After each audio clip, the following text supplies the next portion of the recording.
168 souls lost, including 19 children in the Oklahoma City bombing, which was masterminded by Timothy McVeigh. He parked a truck full of explosives in front of the Alfred P. Murray Federal Building in downtown Oklahoma City.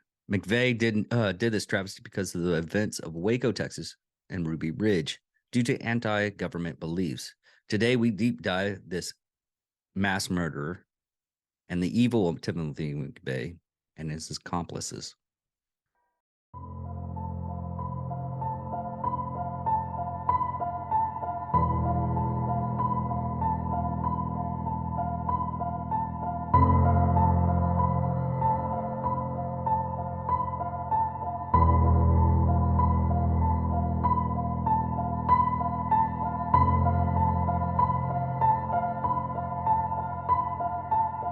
Ladies and gentlemen of all ages, boys and girls, thank you for tuning in to yet another episode of Angry Meat Production.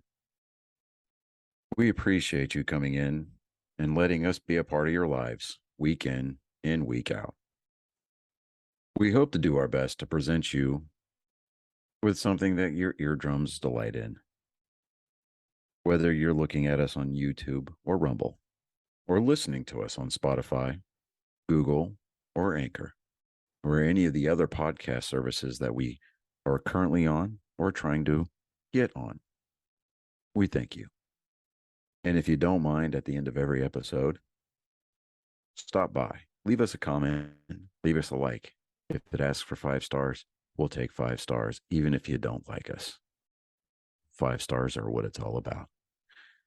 With that being said, we hope you enjoy our attempt to make our advocation our vocation. Ladies and gentlemen, let the games begin. Welcome, Angry Faithful. Today, we're going to talk about Timothy McVeigh.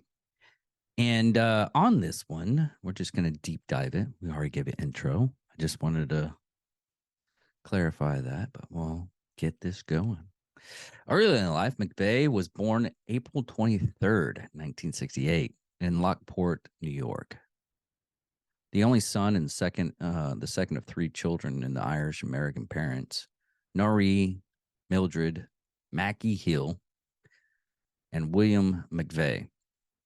In 1966, McVeigh's great-great-grandfather, Edward McVeigh, immigrated from Ireland to settle in Niagara County. After McVeigh's parents divorced when he was 10 years old, he was raised by his father in Pickerington, New York. McVeigh claimed to have been targeted of bullying at school, and he took refuge in a fantasy world where he imagined retaliating against these bullies. At the end of his life, he stated his beliefs that the U.S. government was the ultimate bully. Most whom knew McVeigh remembered him as being a very shy and withdrawn, while a few described him as an outgoing, playful child who withdrew from it as an adolescent. He is said to have only one girlfriend as an adolescent. He later told journalists that he did not have any idea how to impress girls. While in high school, McVeigh became interested in computers and hacking into government computer systems with his Commodore 64 under the handle the Wanderer. Wanderer. Yeah, Wanderer. Took into from a song from Dion. Damascus? Oh, the Wanderer. The Wanderer. Yeah, okay. In his senior year, he was named the most promising computer programming of Starport Central High School, as well as the most talkative by his classmates as a joke, as he did not speak much. But he really relatively poor grades until 1986 graduation. He was introduced to firearms by his grandfather. McVeigh told people of his wish to become a gun shop owner. Sometimes took firearms to school to impress his classmates. He became intensely interested in guns rights, as well as the Second Amendment of the United States Constitution. After he graduated from high school, he read magazines such as Soldier and Fortune. He briefly attended Bryan Stanton College before dropping out. After dropping out of college, McVeigh worked as a armored car guard. God, I can't say that 4 times fast. And was noted by coworkers as being obsessed with guns. One coworker recalled an instance when McVeigh came to work looking like Pancho Villa as he was wearing a pannier. Batinier is it's where they hold ammo across your chest and everything, which that back in its time it was very needed. Nowadays we have mag clips and magazine holsters. Sorry, mag clips. A long day. Magazine holsters were just, but back in that time frame, it was very much needed. Military career. In May 1988, at the age of 20, McVeigh enlisted in the United States Army and attended basic training and events and individual training as a U.S. Army infantry school at Fort Benning, Georgia. While in the military, McVeigh used such as spare time reading about firearms, sniper tactics, and explosives. McVeigh reprimanded by the military for purchasing a white powder T-shirt at a white power T-shirt at a Ku Klux Klan rally, where they were objecting to black servicemen who wore black power T-shirts around the military installation, primarily Army. Actually, condone both of those. Nowadays, it's kind of loosely stuff, but just go to show he's white supremacist, asshole, shit bump, His future co-conspirator, Terry Nichols, was his platoon guide. He and Nichols quickly got along with their similar backgrounds as well as their views on gun collecting and survivalism. The two were later stationed together at Fort Riley in Junction City, Kansas, where they met and became friends with their future other accomplice, Michael Frontier. I'm not good at words. We all Fortier. We're all well established. I'm not good with words. And I do a job where I do a hobby that I more or less read off a fucking script. I'm a genius. McVeigh was a top scoring gunner and with 25 millimeter cannon of the Bradley fighting vehicle used by the 1st Infantry Division, and was promoted to sergeant. After being promoted, McVeigh earned a reputation for assigning undesirable work to black servicemen and using racial slurs, which shit pump. He was stationed at Fort Riley, Kansas, before being deployed in Operation Desert Storm. In an interview before his execution, McVeigh said that he hit an Iraqi tank more than 500 yards away in this first day in the war, and then the Iraqis surrendered. He also decapitated a Iraqi soldier with a cannon fire from 1,100 yards away. He said he was later shocked to see the carnage on the road while leaving Kuwait City after U.S. troops routed to the Iraqi army. McVeigh received several servicemen, including the Bronze Star, Natural Defense Service Medal, Southwest Asia Service Medal, Army Service Medal, and the Kuwait Liberation Medal. Now, just a little heads up on this. The National Defense Service Medal and Southwest Asia Service Medal, Army Service Medal, and the Kuwait Liberation Medal. All those medals right there just shows that you're in country at station. They're pretty much given to everybody at that location. It's pretty much just a resume of what you've done so far. The Bronze Star Medal, on the other hand, you have to do something outstanding to do. Bronze Star Medal is the United States Armed Forces decorated award to members in the United States Armed Forces to heroic achievement, heroic service, and merit of achievement and merit service in combat zones. Just a little headway.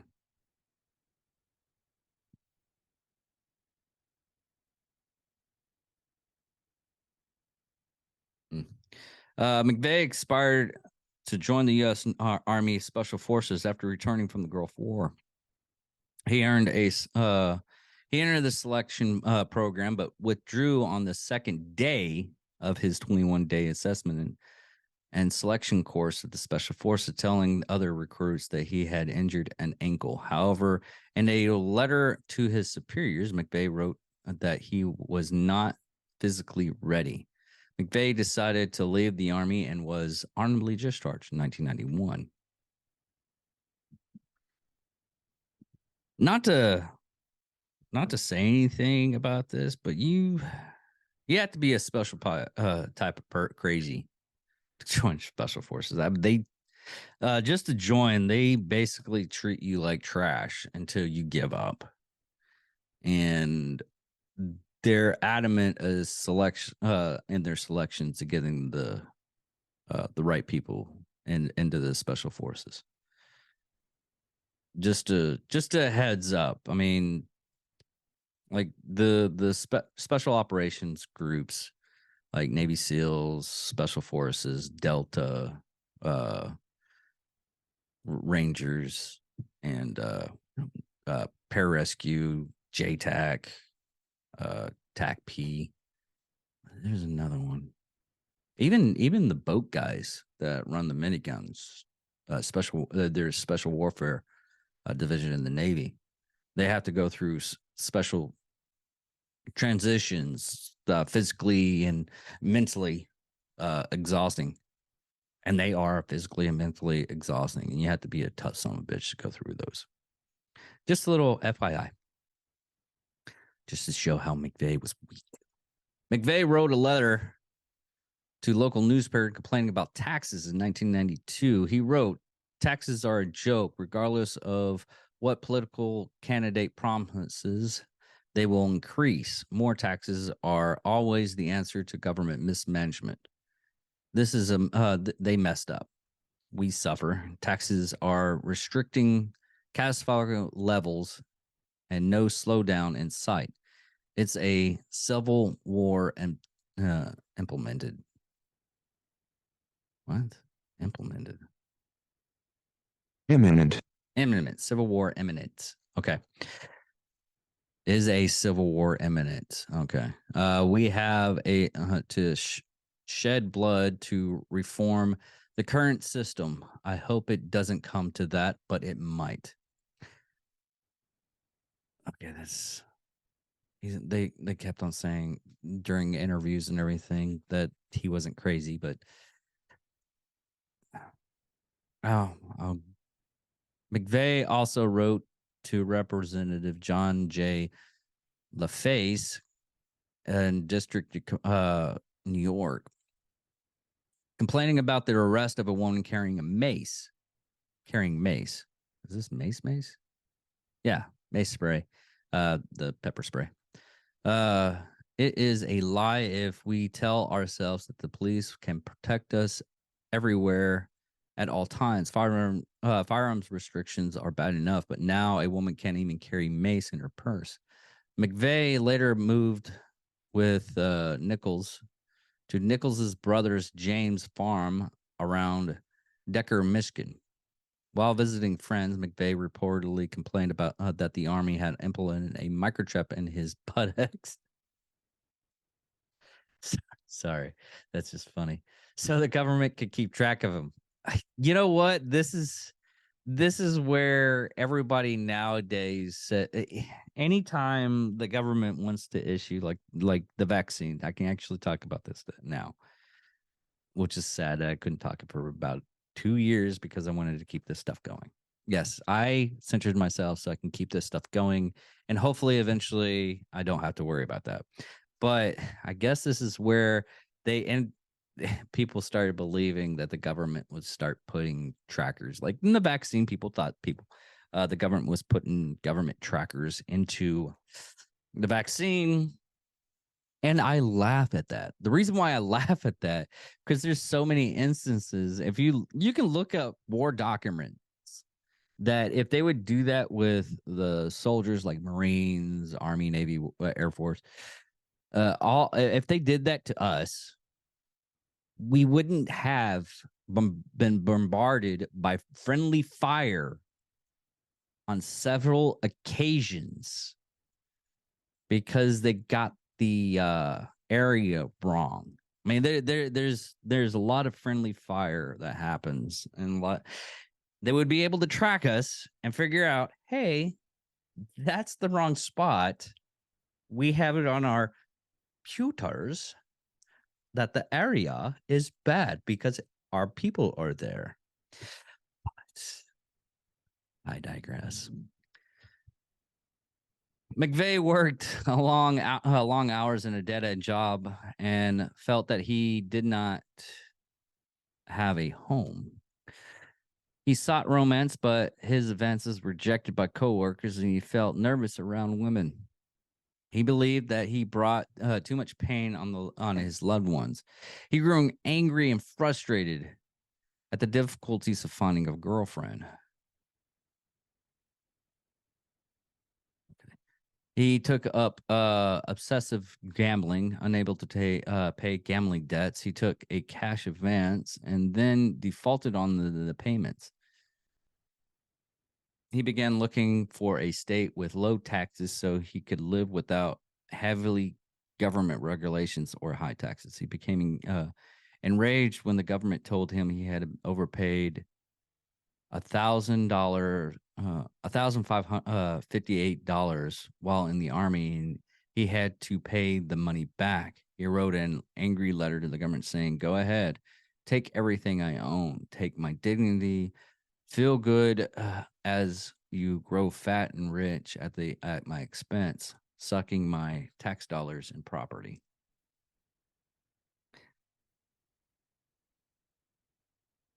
Now, I've I've had this instance where I didn't get a paycheck when I was in the military, and it was my fault. I didn't follow the right stuff fast enough and ended up having to pay a big chunk of money.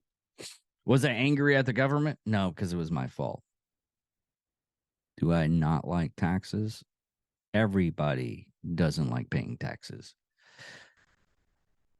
So McVeigh introduced his sister to an anti-government literature. His father had little interest in these views. He moved out of his father's house into an apartment that had no telephone. This made it impossible for his employer to contact him for overtime assignments. He quit the National Rifle Association, believing it was too weak on gun rights. Now, by this time in 1993, Waco siege and gun shows. In 1993, McVeigh drove to Waco, Texas during the Waco siege to show his support. At the scene, he described pro-gun rights literature and bumper stickers bearing the slogans such as, "When guns are outlawed, I will become an outlaw." What they also don't say is there is a bunch of Nazi symbols, and Ku Klux Klan, and racial stuff on those stickers on this page that I found out on this stuff. You can actually see the photos. One of the news groups in that area did an interview with McVeigh at the time, so you can see him on his butt end of his truck with the bumper stickers and everything, which we'll get into that stuff later. I'll be big winded on this if I don't keep it compressed. I'm sorry about that. For the 5 months following the Waco siege, McVeigh worked at a gun show and handed out free cards printed with Lon Hurrick's name. Lon Hurrick is an American former Federal Bureau of Investigation Hostage Rescue Team sniper and former U.S. Army officer who was involved in the 1992 Ruby Ridge standoff and the 1993 Waco siege. Holy crap. He was also in 1997 Hirochi. Lon was charged with manslaughter for killing Vicky Weaver at Ruby Ridge, but the charges were later dropped. Okay. Wow, I learn something new every day. In the hopes that somebody in the Patriot movement would assassinate this sharpshooter. Hiroshi, it, we are suggesting that what comes around goes around. Oh, sorry. McVeigh wrote hate mail to Hiroshi, suggesting that what comes around goes around. McVeigh later considered putting aside his plan to target the Murray building to target Hiroshi's or a member of his family instead. He really hated that guy. McVeigh became a fixture on the gun show circuit, traveling to 40 states, visiting about 80 gun shows. He found that the further west he went, the more anti-government statement he encountered. At least until he got to what he called the People's Socialist Republic of California. McVeigh sold survival items and copies of Turner Diaries, one author said. In the gun show culture, McVeigh found a home, though he remained skeptical of some of the most extreme ideas being branded it around. He liked talking to people there about the United Nations, the federal government, and the possible threats to American liberty. McVeigh had a road atlas with hand-drawn designations of most likely places for nuclear attacks and considered buying property in Sigmund, Arizona, which he determined to be a nuclear-free zone. I'm trying to think. I think we dropped a couple of bombs in Arizona for testing. I know we have a lot of them in Nevada, but I don't know in Arizona. As much knowledge as I've gained throughout my life, the weird stuff still comes up. He lived in Mitchell Frontier in Kingsman, Arizona, and he lived with Michael Frontier in Kingsman, Arizona. The two became very close friends and best men at Frontier's wedding. McVeigh experimented with cannabis and meth. After first researching their effects in the encyclopedia, methamphetamines. There we go. Right words. Why is it fucking white supremacists go to meth? I mean, seriously. Look at it. I mean, I know the Nazis made meth, but why? That's if you look at like most white supremacists, their first go-to drug is meth. It's man. Okay. In April 1993, McVeigh headed for a farm in Michigan where former roommate Terry Nichols lived.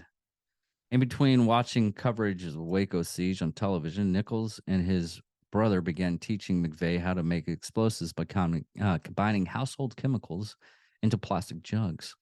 The destruction of Waco compound enraged McVeigh and convinced him that it was time to take action. He was particularly angered by the government's use of CS gas on women and children, which CS gas isn't harmful. It sucks, but it's not harmful. He had been exposed to gas as part of a military training and familiar with its effects. And again, it sucks. Well, you'll still live. Unless you have asthma, then it really, really sucks. They actually take precautions with people with asthma. The disappearance of certain evidence, such as bullet-ridden, steel-reinforced front door to the complex, led him to suspect a cover-up. McVeigh anti-government rhetoric became more radical. He began sell bureaus of alcohol and tobacco and experiencing explosive hats ridden with bullet holes and a flare gun that he said shot down an ATF helicopter. He produced videos detailing the government's actions at Waco and handed out pamphlets with titles such as U.S. government initiate open warfare against the American people, and Waco shootout invokes memories of Warsaw 43. Which Warsaw 43? Warsaw Ghetto Uprising was a 1943 act of Jewish resistance. Okay.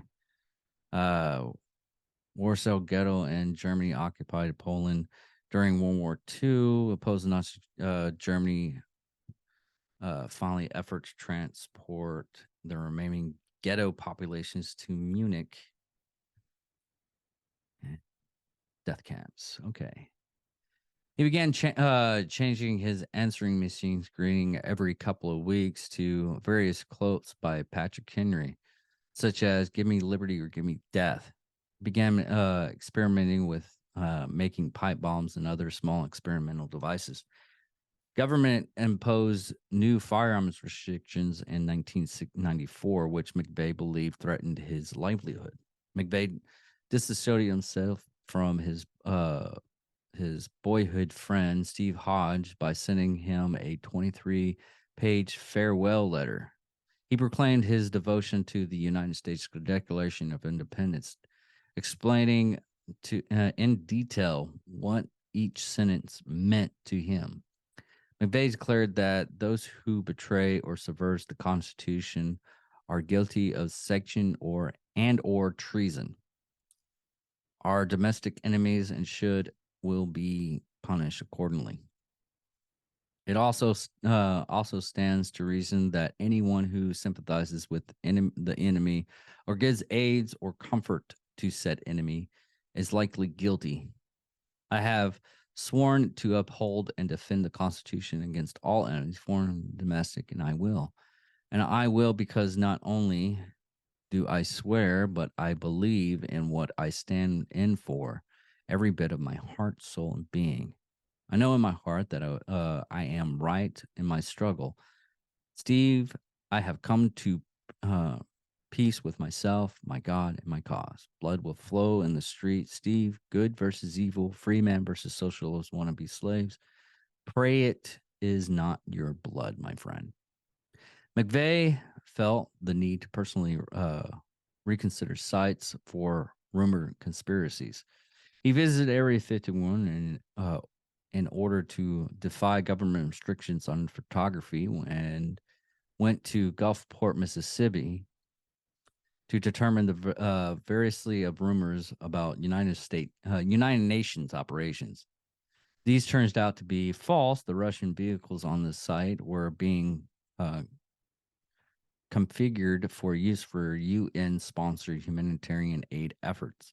Around this time, McVeigh and Nichols began making bulk purchases of amino. I'm gonna have to do this with this first word. No, people. Ammonium.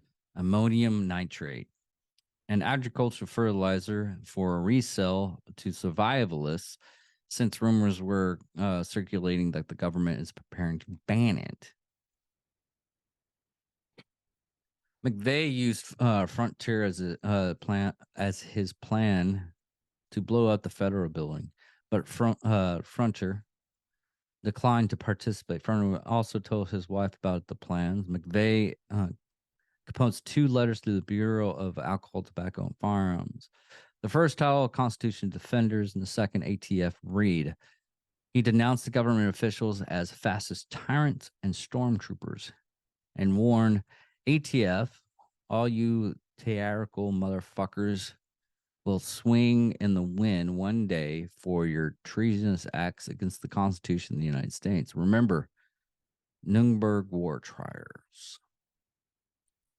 McVeigh also wrote a letter to recruit a customer named Steve Colbert.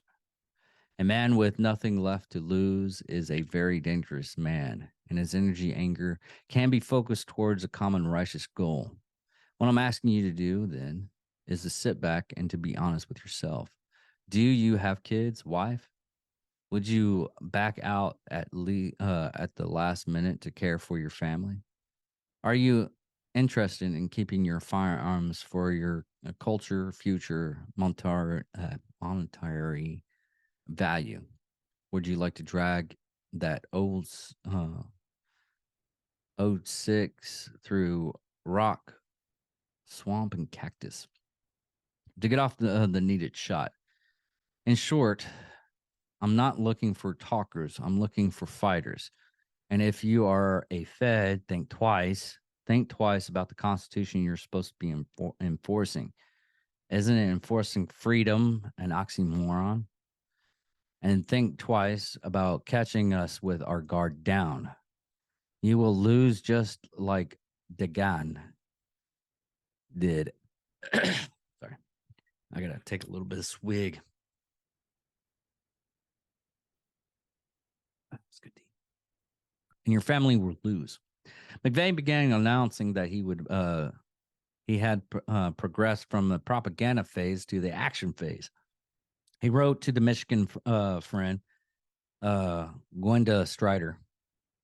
I have certain other military talents that are in short supply and great demand. McVeigh later said he considered a campaign an individual assassination with inevitably targets, including Attorney General Janet Reno, Judge Walter S. Smith Jr., the federal court judge.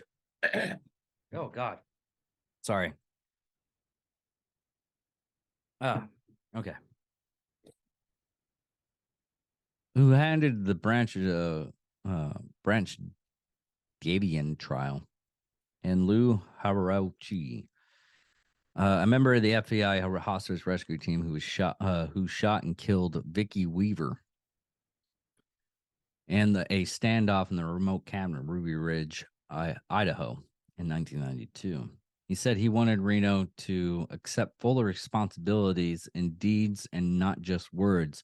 Such assassinations seemed too difficult, and he decided that since federal agents had become soldiers, he should take strike at them at their command center. According to McVeigh's authorized biography, he decided that he could make the loudest statement by bombing a federal building. After the bombing, he was ambivalent about his acts and the death he's going to cause.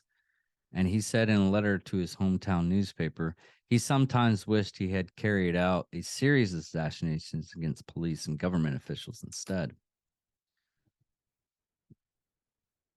Wow. Okay. Now, the bombing. Working at a lakeside campground near McVeigh's old army post, he and Nichols constructed an ANFO explosive device, and that is a ammonium nitrate fuel oil concoction bomb mounted in the back of a Reiner truck. The bomb consisted of about 5,000 pounds or 2,300 kilograms of ammonium nitrate or methylmethane. On April 19th, 1995, McVeigh drove the truck to the front of the Alfred P. Murray Federal Building just as its offices opened up for the day. Before arriving, he stopped to light a 2-minute fuse at 09:02. A large explosion destroyed the northern half of the building, killing 168 people, including 19 children, in the daycare center on the second floor, and injuring 684 others. McVeigh said that he had not known that there was a daycare center on the second floor and that he might have chosen a different target if he had known about it. Nicholas said that he and McVeigh did know about the daycare in the building, and they did not care.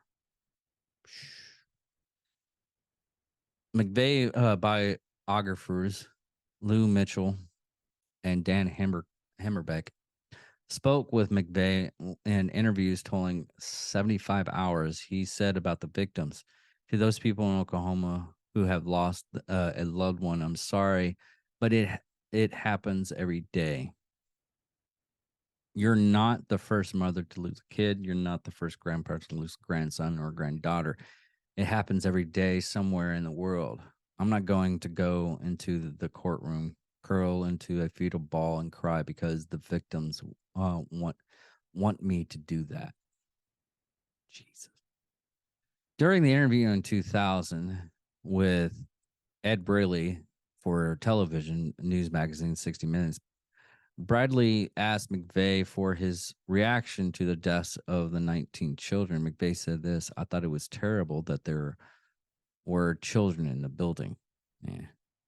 According to Oklahoma City Memorial Institute from Prevention of Terrorism, more than 300 buildings in the city were damaged. More than 12,000 volunteers and rescue workers took part in the rescue, recovering, and support operation following the bombing. And references to the theories that McVeigh had assistance from others, his response for the well-known line from A Few Good Men, "You can't handle the truth." He added, "Because the truth is, I blew up the Murray building, and it isn't it kind of scary that one man could wreak this kind of hell?" Wow. By tracing the vehicle identification number, the real axe was found in the wreckage. The FBI identified the vehicle as a Ryder rental truck, box truck, rented in Junction City, Kansas. Workers at the agency assisted with the FBI artisan to create a sketch of the renter, who had used the alias Robert Kling. The sketch was shown in the area. Lee McGrone, manager of the local Dreamland Motel, identified the sketch as Timothy McVeigh. Shortly after the bombing, while driving on Interstate 35 in Noble County near Pear, Oklahoma, McVeigh was stopped by a state trooper, Charles J. Hanger. Hanger had passed McVeigh's yellow 1977 Mercury Mercedes and noticed that there was no license plate. McVeigh admitted to the state trooper, who noticed a bulge under his jacket, that he had a gun and it was loaded. The trooper arrested him for driving without plates and possessing illegal firearms. McVeigh concealed weapon permit was not legal in Oklahoma. McVeigh was wearing a shirt at the time with a picture of Abraham Lincoln with the motto, now I'm going to get this wrong, Semper Sic Semper Tyrannis. There we go. I didn't even have to use a speaking spell for that one. I'm happy for that one. I learned Latin a long time ago. Just sometimes it takes a long time. But Sic Semper Tyrannis, thus always to tyrants. This supposed word shouted by John Wilkes Booth after he shot Lincoln. On the back, on the back, and had a tree with a picture of 3 blood droplets and the Thomas Jefferson quote, "The tree of liberty must be refreshed from time to time with the blood of patriots and tyrants." 3 days later, McVeigh was identified as a subject of the nationwide manhunt. On August 10th, 1995, McVeigh was indicted on 11 federal counts, including conspiracy to use weapons of mass destruction, use of a weapon of mass destruction, instruction of the use of explosive. 8 counts of first-degree murder for the deaths of law enforcement officers. On February 20th, 1996, the court granted a change of venue and ordered that the case be transferred from Oklahoma City to the district courts in Denver to be presided over by District Judge Richard Paul Matschitz. Is that right? Match. Oh, Match. McVeigh instructed his lawyers to use a necessity defense, but they ended up not doing so. They would have to prove that McVeigh was in imminent danger from the government. McVeigh argued that the intimate does not necessarily mean intimately. They would have argued that his bombing of Murray Building was justifiable response to what McVeigh believed were crimes of the U.S. government in Waco, Texas, where the 51-day siege of the Branch Davidian complex resulted in the deaths of 76 Branch Davidians. As part of defense, McVeigh's lawyers showed the jury the controversial video Waco, the Big Lie. On June 2nd, 1997, McVeigh was found guilty on all 11 counts of federal indictments. Although 168 people, including 19 children, were killed in the April 19, 1995 bombing, murder charges were brought against McVeigh for only the 8 federal agents who were on duty when the bombing destroyed much of Murray Building, along with the 8 counts of murder. McVeigh was charged with conspiracy to use weapons of mass destruction, the destroyal of a federal building. Oklahoma City District Attorney Bob Mack said he would file state charges in the other 160 murders after McVeigh's co-defendant Terry Nichols was tried. After the verdict, McVeigh tried to claim his mother by saying, "Think of it this way: when I was in the army, you didn't see me for years. Think of me that way now. I am always in the army again on an assignment for the military." God.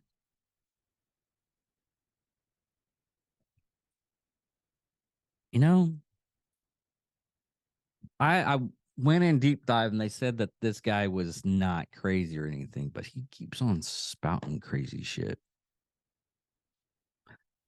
On June 13th, the jury recommended that Timothy McVeigh receive the death penalty. The U.S. Department of Justice brought federal charges against McVeigh for causing the death of 8 federal officers, leading for the possible death penalty for McVeigh. They could not bring charges against McVeigh for the remaining 160 deaths in federal courts because those deaths fell under the jurisdiction of state of Oklahoma. Because McVeigh was convicted sentenced to death, the state of Oklahoma did not file murder charges against McVeigh for the other 160 deaths.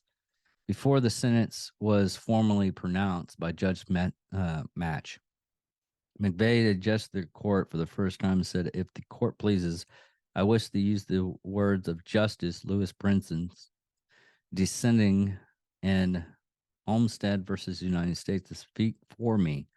He wrote, "Our government is the potent and omnipresent teacher. For good or ill, it teaches the whole people by its example." That's all I have.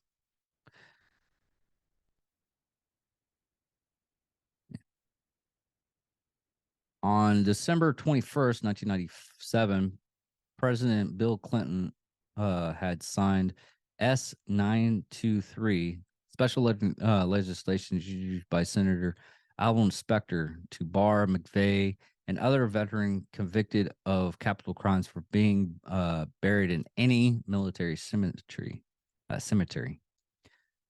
His body was cremated at a Mox Ryan funeral home in Terry Hill. His ashes were given to his lawyer, who said the final destination of McVeigh's remains will remain privileged forever. McVeigh had written that he considered having them dropped into the side of the memorial where the building once stood, but decided that would be too vengeful, too raw, and too cold. He expressed willingness to donate organs, but was prohibited from doing so by prison regulations. Psychologist John Smith concluded that Vey was a decent person who allowed rage to build up inside of him to the point where he lashed out in one terrible violent act. Vey's IQ was was to be believed to be 126. Now, Timothy McVeigh did die of lethal injection. Sorry. He did die from lethal injection on June 11th, 2001, at the age of 33 at USP Terre Haute, Indiana. Yeah. But I actually looked at a lot of the some of the interviews that he did, and he did not have a care, but he didn't want people to believe that he was a monster, which he was. I'm gonna say it right now. I don't care. To do this kind of act, you have to be some kind of derangement. Not caring about kids or even the most bigwigs don't want harms in the times of war. Sometimes it happens. It's sad. It's very fucking sad. But no soldier or anybody wants the death of children on their hands. If they do, then they're part of the psychos and sociopaths. But anyways, on a side note on all of this stuff, talking about anti-government establishments and what we believe right now, because we're in a state to where our government isn't as functioning as well as it should be. And I hate to say this, that's always going to be the case, where nothing is truly perfect. And it sucks to say that. I mean, I have a 1776 flag, the old glory, in my back. Do I love this country? I love this country. I've been to other places where the restriction on their lives is so bad that mean, someone once told me that this United States doesn't really revere the LGBTQ community in proper regards. And I tell them, it's like, whatever you do not go to like Iran, Iraq, most places in Africa, because they will kill you once they find out. Most of the time, there's oppositions that I've seen where they tossed homosexuals off of a building because they choose a different way of life, which I don't care. As long as it doesn't affect me to the point where, gay man kind of raped me. Yeah, I would end up killing him. But that's because he destroyed parts of my life. And that's how I am. What Timothy McVeigh, a lot of people praise him. A lot of people will praise the instance of Ruby Ridge. And a lot of people will praise the instance at Waco. In my opinion, those things were just ridiculous. In Ruby Ridge, the short term, I've actually done an episode on Ruby Ridge, and I've done an episode on Waco, and this is the last of them, technically from the 90s. The Ruby Ridge one, they were trying to get him to be a informer on white supremacist groups, and he did sell sawed-off shotguns, which are illegal no matter what. They're sawed-off shotguns unless the weapon is because you can buy a short-range shotgun nowadays, which I'm still thinking about buying one. Kind of don't want to. I like to have the shotguns are fucking powerful as it is in short range, but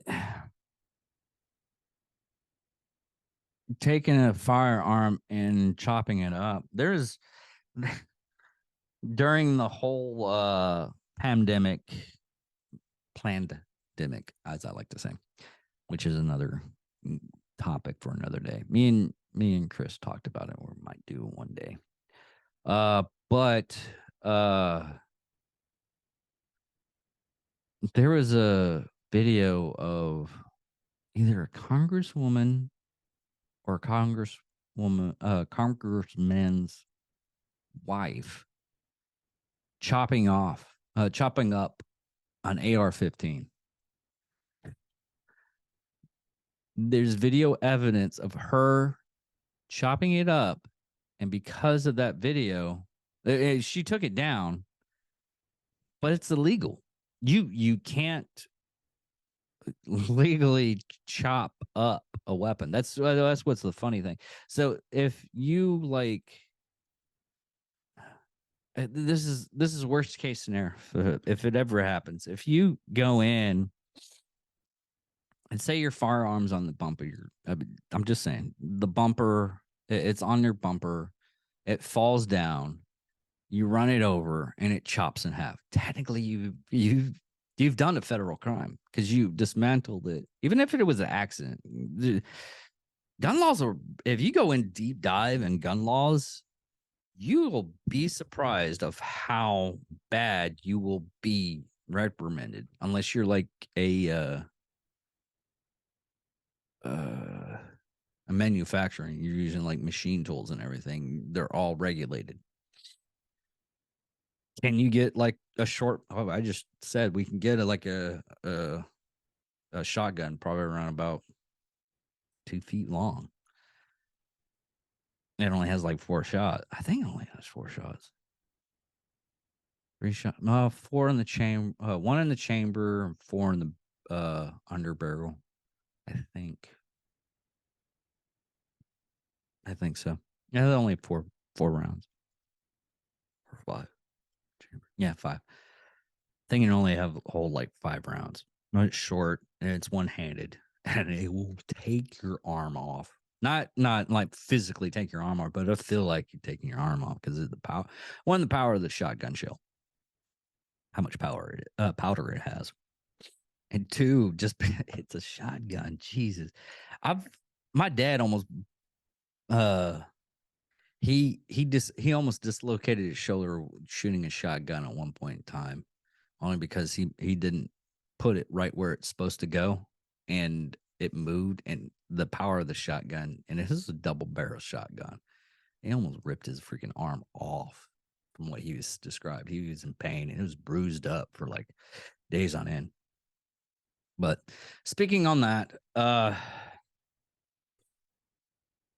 do the proper way to getting involved in your government. A lot of people tell you this: get involved your local, then get involved in your state legislation, and get involved in your government legislation. But you can actually, I do this all the time when I go vote.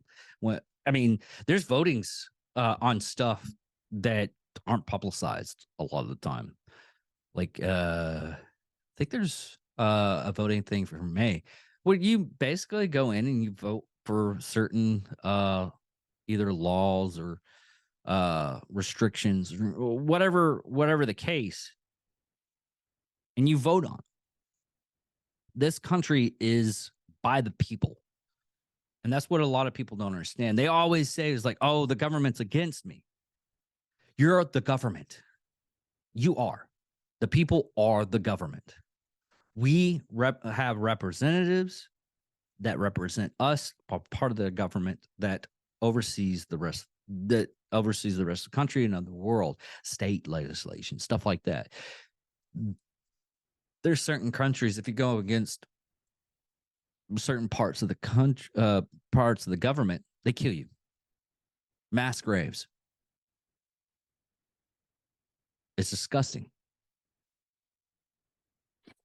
Now, if there is a problem with certain, even with the case of Luhachi, where Timothy McVeigh wanted to assassinate him for killing the wife of Weaver. He was charged. Was he let go? Yes. Not all things are perfect. Did he have right actions? You would have to look at the case. He kind of didn't, I believe. Should he have been prosecuted? Yes.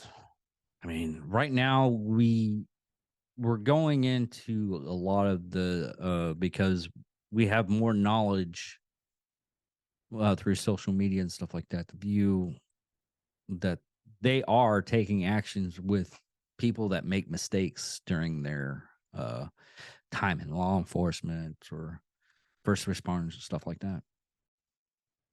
So there's stuff that's being done. Now, saying that, do I wish that the government worked like a well-oiled machine? Yes, everybody does. But you're always going to have something that's going to fuck it up. Like the deranged, mentally handicapped person that's in some kind of office. Not saying who. And do I wish him harm? No, he's a depleted old man. It's almost like beating up a mentally handicapped person. Actually, I think it actually is beating up a mentally handicapped person. Do I wish him to get away from office? I am putting my vote in for next election and hopefully vote him out. But that's the process. I don't agree. I agree with some of the stuff that Tim McVeigh said. In some dark regions, I don't believe that we should blow shit up. I don't think we should do what he did.